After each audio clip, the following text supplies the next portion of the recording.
Yan, may papakita ko sa inyo no, paano yung ginagawa namin dito sa I-beam. Kasi itong ginagawa namin, I-beam ang structural. Tara, papakita ko sa inyo.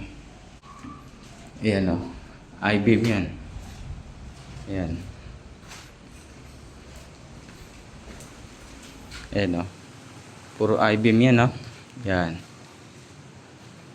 Yan. Itong I-beam na to, ito yung ginawa ng aming architect o ginawa namin no. Nakikita nyo yung foam na yan no? Sa gap, nakita nyo yung gap kasi ito AAC block, tapos ito beam, tapos meron yung mga dowel, tapos ang nilagay namin dito sa pagitan itong foam.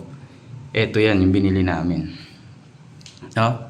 Yun yung ni-spray namin dyan. Yan, share ko lang, yan yung ginagamit namin. Maganda naman. Sa una malambot tapos tumitigas siya. Yan, no? Yun lang no, yan yung ginagamit namin para sa gap ng beam at AAC block.